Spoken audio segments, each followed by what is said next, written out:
Welcome to Perfectly Imperfect. So, you have a reactive dog. What if there was one tool that could change that? A tool that could potentially change your life and your everyday walks? Well, there is, it could, and I'm about to tell you about it right now.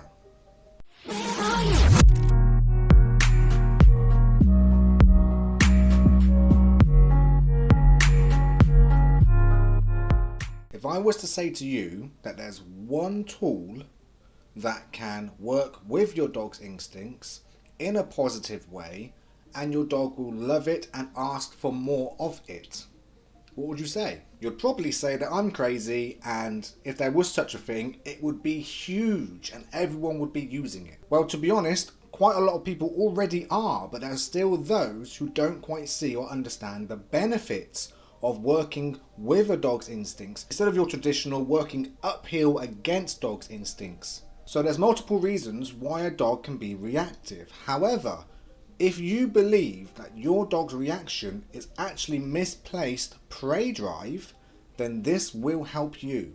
Does your dog chase cars, birds, squirrels, or even try and chase other dogs? If so, then you could have a prey drive issue.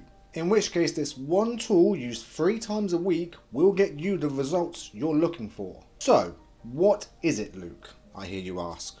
Well, it's actually called a flirt pole. Now, stay with me for a second because this has a lot of pros and a few cons, but not very many. In my opinion, it doesn't outweigh the reason why we shouldn't be using it. So stick with me for a second. A flirt pole is basically a long pole, a bungee rope, and a toy on the end. I personally prefer using squeaky toys. Now, I know you may be thinking, but if we start making our dogs chase, then we're going to teach them how to chase. And that's obviously the opposite of what we want. Well, really, with your training or your current training, you're not really trying to stop a dog from ever chasing.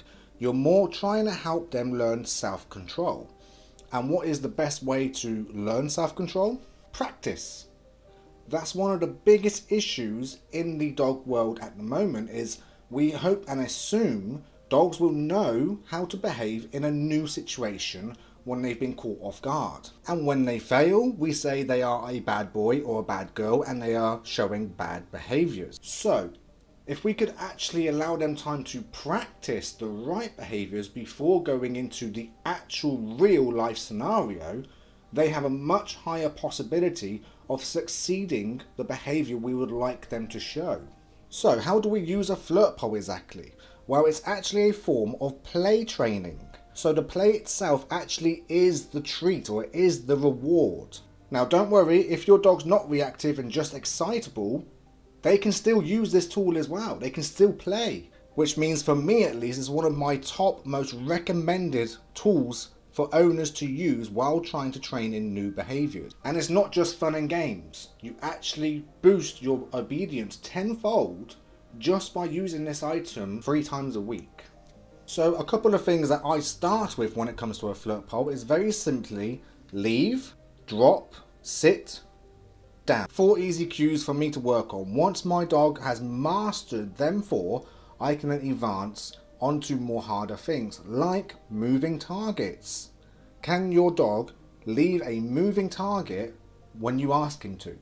If not, then again, this is the tool for you because again, we allow him to practice leaving a moving target. And all we need to do is 10-15 minute sessions at a time, and it's chase for 1 minute, catch for 30 seconds, follow cues for 30 seconds, more chase, which is the play.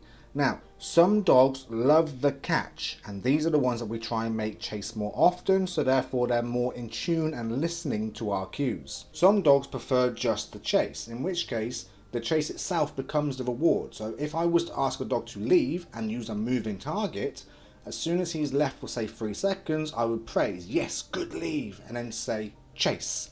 By doing all these circles, by doing all of these cues, by doing leave and then chase and repeating, what am I actually achieving all at the same time? Well, for one, instead of ignoring prey drive, I'm actually allowing the dog a time and a place to use prey drive in a way that no one gets hurt.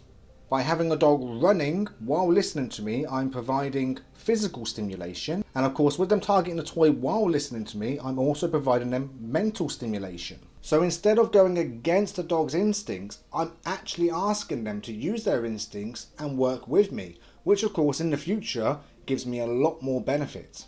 Now, as the dog begins to learn that he gets to chase or play more as he does the cues that I ask him to do, that also strengthens our bond and our connection, and it actually gets a dog holding on to every word that I say, because they know the faster that they listen, the faster they get to have more fun. Now I know you may be thinking, but Luke, are we not going to be fine-tuning their hunting skills? Yes, that is one of the cons. Not only will your dog learn how to hunt, they will become very efficient at catching.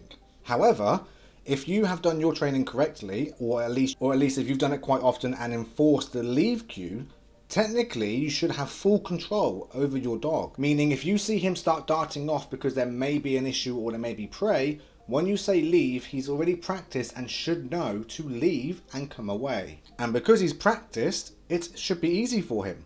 The ones who struggle the most are the ones who have only ever practiced giving in to their nature, giving in to an instinct. And of course, if you're concerned with the potential pressure being put on a dog's shoulders running small circles, there are movements you can do with your wrist to make the circle the dog is running in much wider and therefore safer. Or you can even walk backwards and forwards while moving the flirt pole up and down, creating a nice straight running line for your dog. So they would run in one direction, turn, run back, turn, and of course you mix it up. We don't stay going the same direction. We don't always go clockwise because that's constant pressure on one shoulder. Very important that we mix and match the directions we're going in. One, because it makes the chase a lot more fun for your dog. But two, it also keeps the pressure to a minimum on each side. And that's also why this is not an everyday item. If you were to do it every single day, yes, long term you have a risk of causing things like arthritis. So, using it 3 times a week at 15 minutes at a time is a nice balanced level of getting your training and obedience in while building your relationship and having your dog have the best time ever in the world. And I just want to say as well, I'm not sponsored or commissioned by any companies to say this stuff to you. So I'm not just saying it because I'm getting paid for it. I'm actually giving my honest opinion. I use a flirt pole any opportunity that I get to help overexcitable dogs that just want to play, or like I said, if you have a reactive dog but your reaction could be misplaced prey drive, this is the tool you need. It's also amazing at getting out pent up frustration from your dog. Sometimes aggression's not aggression, it's frustration. If you believe you could be experiencing this type of issue, the flirt pole will get that out of your dog for you and help your dog have a release. Think of it kind of a addiction. The addict is happier once they've had a little piece or they've had part of their addiction. Going cold turkey doesn't get good results. Let me know down below, guys, if you have any more questions that I haven't answered so far. And I'm going to wrap this up here so the video is not too long. I do hope you've enjoyed it and found it helpful. Please consider subscribing if it was helpful for you. And I will see you next time. Thank you for watching.